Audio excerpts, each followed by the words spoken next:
नमस्कार, स्वागत है आपका हमारे विशेष कार्यक्रम सदन दिन भर में और मैं हूं आपके साथ अर्चना मिश्रा। अगले आधे घंटे में देखेंगे संसद के दोनों सदनों में क्या कुछ खास रहा, लेकिन सबसे पहले नजर सुर्खियों पर। भारतीय पतन विधेयक 2025 राज्यसभा से पारित। बंदरगाहों के कामकाज और प्रबंधन को विनियमित करने से जुड़े प्रावधान। समुद्री राज्य विकास परिषद और राज्य समुद्री बोर्ड्स को मिलेगी मान्यता। बिल में पर्यावरणीय सुरक्षा उपाय भी शामिल।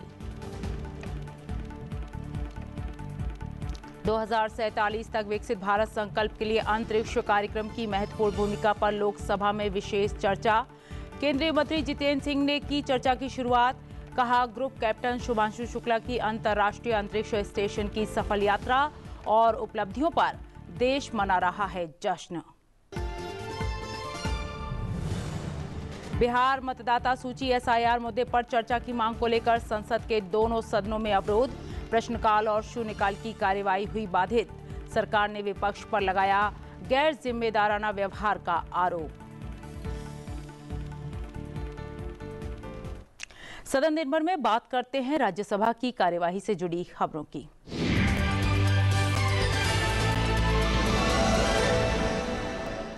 बिहार में मतदाता सूची विशेष गहन पुनरीक्षण प्रक्रिया के मुद्दे पर राज्यसभा में गतिरोध अभी भी दूर नहीं हो सका है।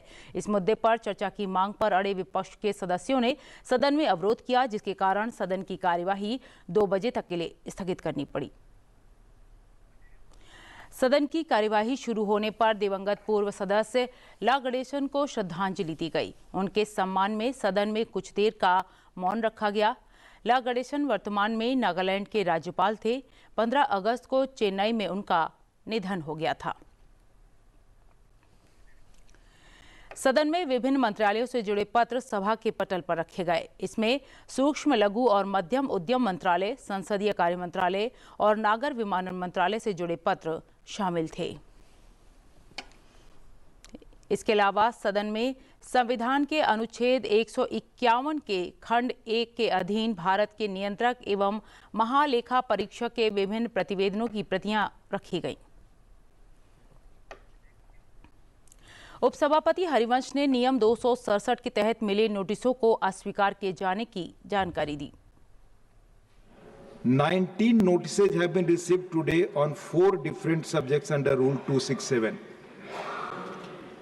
Of these, 11 notices do not contain a motion drawn in proper terms as per the requirement of Rule 267 to obtain a decision of the House.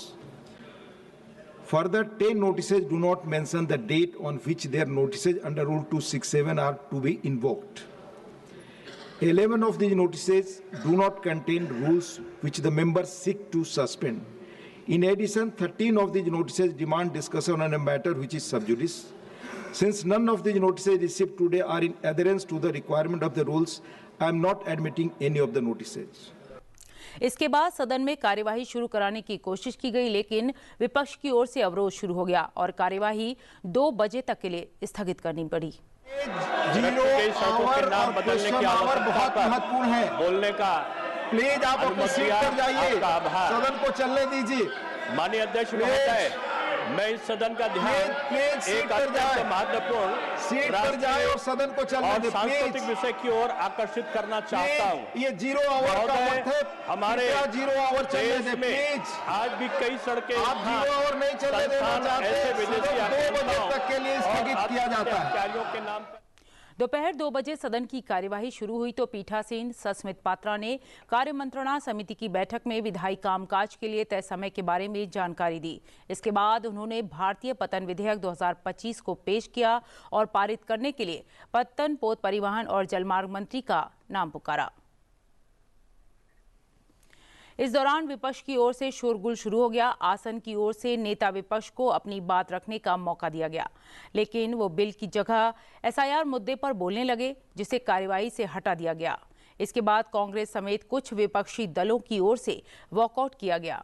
विपक्षी दलों के सदस्यों के व्यवहार को सरकार ने गैर जिम्मेदार बताया।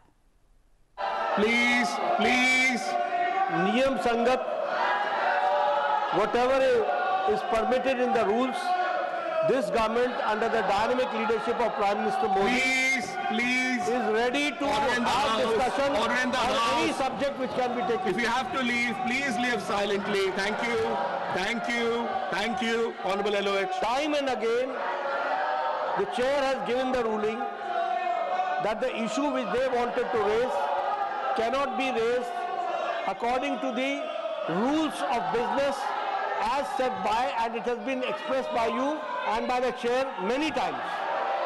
They have got no interest in discussion, and I would like to bring on record. Let's have order in the House. That they have wasted. Let's have order in the House. 69 hours, 1 minute of this House. 69 hours have been wasted because of the way they have been behaving. This irresponsible behavior of the opposition, the country seeing, देश देख रहा है, और हम ये बताना चाहते हैं कि इनको कोई भी चर्चा में रुचि नहीं है. ये सिर्फ, मैंने पहले भी कहा, एनार्किज्म में, ऑब्स्ट्रक्शनिज्म में इनका विश्वास है. जितनी भी इनकी भर्त्सना की जाए वो कम है. मैं यहाँ फिर से हाउस के माध्यम से देश को बताना चाहता हूँ कि हम सभी मुद्दों पर चर्चा करने के लिए तैयार हैं. जो इस नियमावली और नियमों के तहत आता है उस पर चर्चा होगी. यहाँ आज आपने उनको permission the, leader of the opposition, कहते हैं कि लीडर ऑफ ऑपोजिशन को बोलने नहीं दिया था. आपने बोलने के पहले बताया कि आप अगर सब्जेक्ट पर बोलेंगे जिसके लिए परमिशन दी गई है आपको परमिशन मिलेगी. आपने कहा कि कोई भी उससे बाहर की बात होगी तो वो ऑन रिकॉर्ड नहीं जाएगी. मैं चाहूँगा कि जो इन्होंने बातचीत की वह विषय से जुड़ी हुई नहीं थी जिस पर चर्चा चल रही थी, और इन्होंने गलत तरीके से मौके का फायदा उठाया. वो एक्सपंज भी होना चाहिए, रिकॉर्ड से बाहर भी होना चाहिए. इस बात को हमको ध्यान रखना चाहिए. As I had already ruled before Honorable LOP started speaking, that a matter which is sub judice or before the courts is not before us at this point of time, will not go on record. Similarly, the legislative business today is about Indian ports, and anything else beyond it does not form the scope of our discussion. The same will also not go on record. I've clarified to him. I'm clarifying again right now. इसके बाद राज्यसभा ने भारतीय पतन विधेयक 2025 पारित कर दिया गया. लोकसभा से ये विधेयक पहले ही पारित हो चुका है.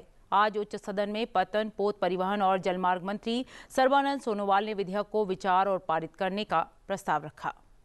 Indian Port Bill 2025 to consolidate the law relating to ports and promote integrated port development, facilitate ease of doing business and ensure the optimum utilization of India's coastline, establish and empower state maritime boards for effective management of port other than major ports, establish the Maritime State Development Council for fostering structured growth and development of the port sector, provide for the management of pollution, disaster, emergencies, security, safety, navigation and data at ports, ensure compliance with India's obligation under international instrument to which it is a party, take measures for conservation of ports and provide for adjudicatory mechanism for the redressal of port-related dispute, and address matter connected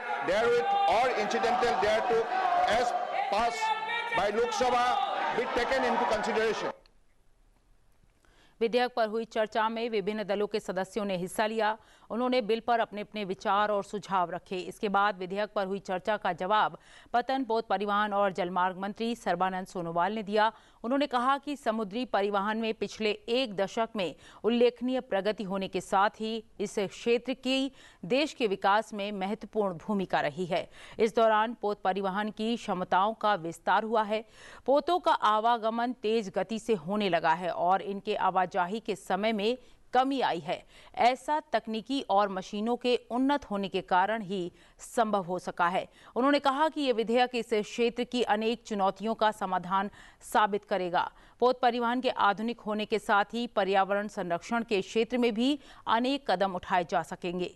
इसके बाद उन्होंने विधेयक पारित करने का प्रस्ताव रखा, जो कि ध्वनिमत से पारित हो गया. It is really very helpful for not only the fishing trade and the internal trade and external trade, but it is also giving an employment to these fishermen community and other people who are residing in the coastal line. कि जो भी छोटे छोटे मछुआरे हैं, जो छोटे छोटे बंदरगाह के मालिक हैं, छोटे बंदरगाह के मालिक, उनके लिए भी इस बिल में कुछ अच्छी सुविधा हो, इस तरीके की मांग मैं यहाँ पर करता हूँ. In this bill, every port must have emergency response and disaster management plans. Compliance with international ship and port facility security code is ensured. यह विधेयक लॉजिस्टिक्स लागत को उल्लेखनीय रूप से कम करेगा और हमारे निर्यात की कॉम्पिटिटिवनेस को बढ़ाएगा. मानना है कि इससे न केवल बड़ी कंपनियों को बल्कि हमारे सूक्ष्म, लघु और मध्यम उद्योगों को भी लाभ होगा. पब्लिक प्राइवेट पार्टनरशिप के माध्यम से बंदरगाहों का विकास होगा, जिससे रोजगार के नए अवसर उत्पन्न होंगे. नंबर 3, पर्यावरण संतुलन. बंदरगाह विकास के साथ पर्यावरण संरक्षण हेतु हरित ऊर्जा, तटीय पारिस्थितिकी और प्रदूषण नियंत्रण पर विशेष बल दिया गया है.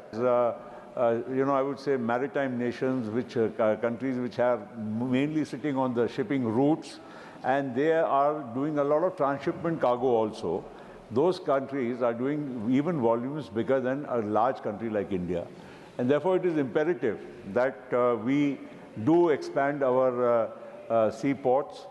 It is a vital infrastructure. I'm sure that after this August House passes this particular bill, then definitely in the near future, whatever objective we have set, the targeted destination we have set for the country, to achieve that goal, this will empower us, and it is eco-friendly.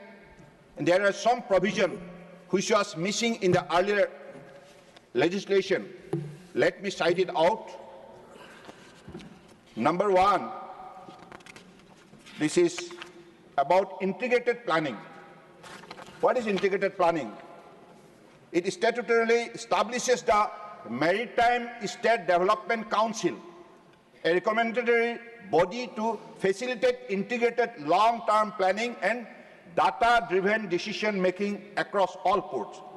It was missing in the earlier act. Number 2, dispute resolution. If there is any dispute among the concessionaires, how it can be sorted out within a short span of time. The bill introduces state-level dispute resolution committee to provide a fast, efficient, and transparent mechanism for resolving port-related disputes.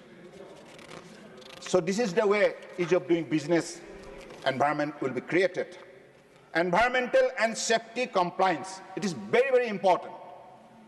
It mandates, particularly the present bill, that all ports adhere to international convention like MARPOL, requiring them to have robust plan for emergency preparedness. Number 1, emergency preparedness, pollution prevention, and disaster management. Third, digital integration. In line with our international obligation, the bill empowers the government to direct ports to establish a maritime single window system, enabling seamless electronic data exchange and improving the ease of doing business. Because whatever tariff will be set by the authority, it will be made transparent. It will be published so that whoever is interested to operate business in that particular sector, he will be very much like concerned, and he will be very much like having easy access to this particular data. Then we have modern day deterrence against violation. The bill consolidated penalties into schedule, updates their quantum, decriminalizes certain offenses, and removes outdated provision, replacing them with modern and relevant provision. तो कार्यक्रम सदन दिन भर में अब बात करते हैं लोकसभा की कार्यवाही से जुड़ी खबरों की।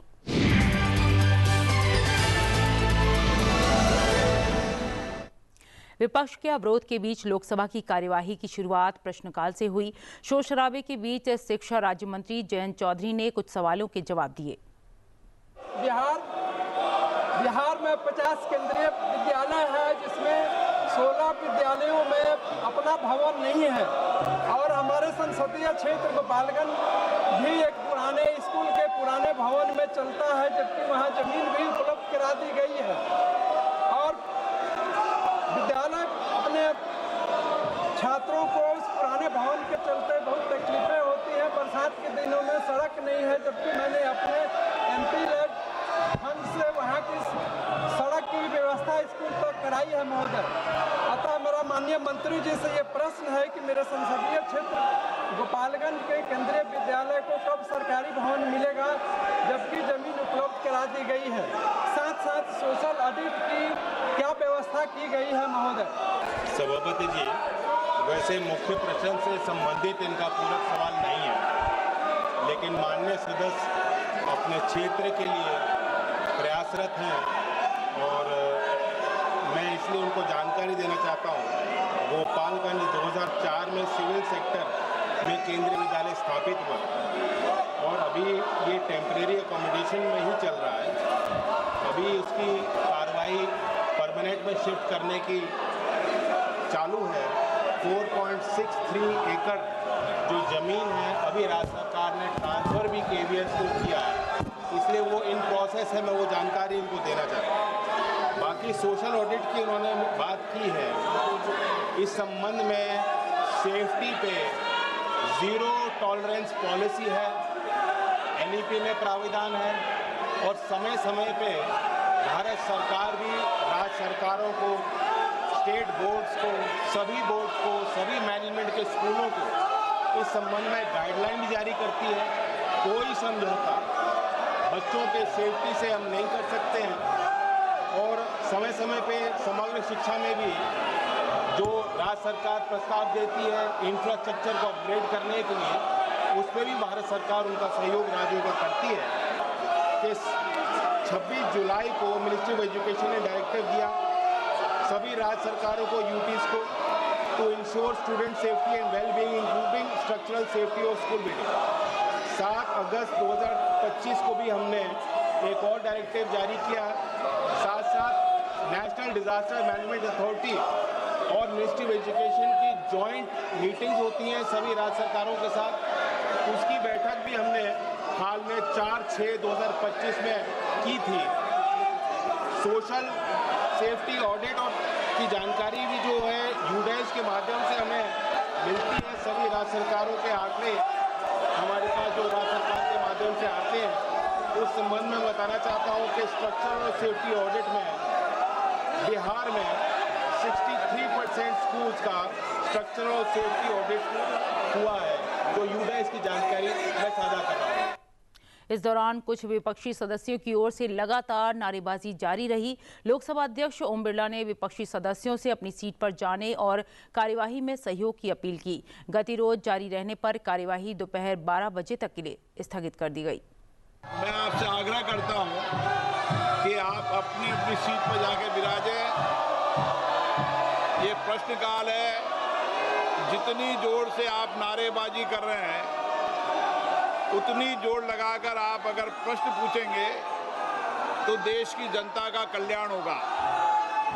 और माननीय सदस्यों में आग्रह कर रहा हूं कि आपको जनता ने सरकारी संपत्ति को तोड़ने के लिए नहीं भेजा है। और मैं आपसे आग्रह कर रहा हूं और चेतावनी दे रहा हूं कि किसी भी माननीय सदस्य को ये प्रिविलेज नहीं है कि वह सरकारी संपत्ति को तोड़ने का प्रयास करे। अगर आपने सरकारी संपत्ति को तोड़ने का प्रयास किया तो मुझे कुछ निर्णायक फैसले करने पड़ेंगे और देश की जनता आपको देखेगी। मैं आपको पुल कह रहा हूं, कई विधानसभाओं के अंदर इस तरह की घटना पर माननीय सदस्यों के खिलाफ कार्रवाई हुई है। मैं आपको फिर चेतावनी देता हूं, सरकारी संपत्ति को तोड़ने का प्रयास आप नहीं करें, ये मेरा आपसे आग्रह है। सभा की कार्रवाई आज 12 बजे तक के लिए स्थगित की जाती है। दोपहर 12 बजे सदन की कार्यवाही फिर से शुरू होने पर पीठासीन संध्या राय ने सबसे पहले सदन को सूचित किया कि लोकसभा अध्यक्ष ने कार्य स्थगन से संबंधित सभी नोटिसों को अस्वीकार कर दिया है। फिर उन्होंने सदन के पटल पर विभिन्न मंत्रालयों से जुड़े महत्वपूर्ण पत्रों को रखवाया, जिसमें संस्कृति मंत्रालय, संसदीय कार्य मंत्रालय, शिक्षा मंत्रालय, वित्त मंत्रालय, पर्यावरण, वन और जलवायु परिवर्तन मंत्रालय से संबंधित दस्तावेज शामिल थे। विपक्ष के अवरोध के बीच लोकसभा में 2 विधेयक पेश किए गए। वाणिज्य और उद्योग मंत्री पीयूष गोयल ने आज लोकसभा में जन विश्वास उपबंधों का संशोधन विधेयक 2025 पेश करने का प्रस्ताव रखा। I rise to move for leave to introduce the Jan Vishwas Amendment of Provisions Bill 2025 to amend certain enactments for decriminalizing and rationalizing offences to further enhance trust-based governance for ease of living and doing business. बाद में वाणिज्य और उद्योग मंत्री ने विधेयक को select committee को भेजने का भी प्रस्ताव रखा। With your permission, I rise to move the motion that the bill to amend certain enactments for decriminalizing and rationalizing offences to further enhance trust-based governance for ease of living and doing business be referred to a select committee of the Lok Sabha consisting of the members to be nominated by the Honourable Speaker. The terms and conditions regarding the committee will be decided by the Honourable Speaker. The committee shall make a report by the first day of the next session. इसके अलावा शिक्षा मंत्री धर्मेंद्र प्रधान ने भारतीय प्रबंधन संस्थान संशोधन विधेयक 2025 भी पेश किया।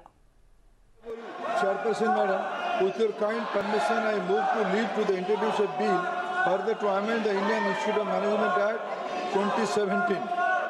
एक और स्थगन के बाद सदन की कार्यवाही जब दोपहर 2 बजे फिर से शुरू हुई तो अंतर्राष्ट्रीय अंतरिक्ष स्टेशन पर भारत के पहले अंतरिक्ष यात्री 2047 तक विकसित भारत संकल्प के लिए अंतरिक्ष कार्यक्रम की महत्वपूर्ण भूमिका पर विशेष चर्चा हुई।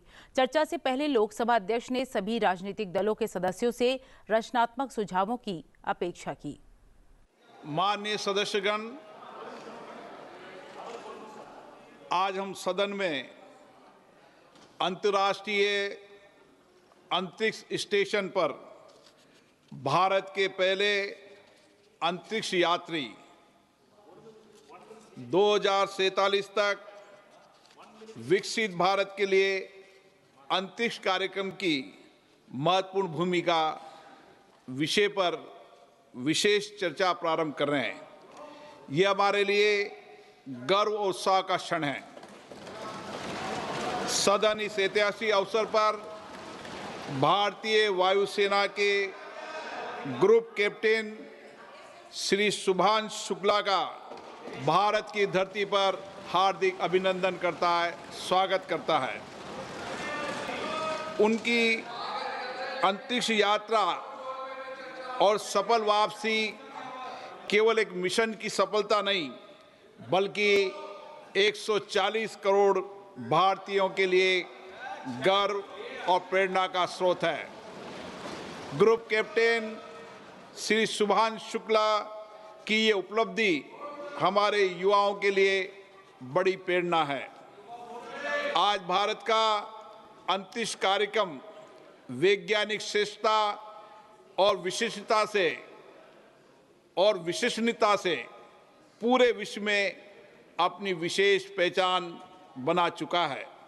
मैं सभी माननीय सदस्यों से आग्रह करता हूं कि इस महत्वपूर्ण विषय पर व्यापक चर्चा संवाद करें। भारत के अंतरिक्ष कार्यक्रम विज्ञान एवं अनुसंधान के क्षेत्र की उपलब्धियों एवं भावी संभावनाओं पर अपने सकारात्मक विचार भी व्यक्त करें। विशेष चर्चा की शुरुआत करते हुए विज्ञान और प्रौद्योगिकी मंत्री डॉक्टर जितेंद्र सिंह ने अंतर्राष्ट्रीय अंतरिक्ष स्टेशन पर पहुंचने वाले पहले भारतीय ग्रुप कैप्टन शुभांशु शुक्ला की उपलब्धियों की चर्चा की। साथ ही भारत के भविष्य के अंतरिक्ष मिशनों और अंतरिक्ष अर्थव्यवस्था के विकास पर भी बात की। आज जो विपक्ष जिस तरह का प्रदर्शन कर रहा है, ये उनकी अपने प्रति नाराजगी का इजहार है, क्योंकि वो हर अपने मंसूबे में विफल है उनकी कोई बात नहीं बन पा रही।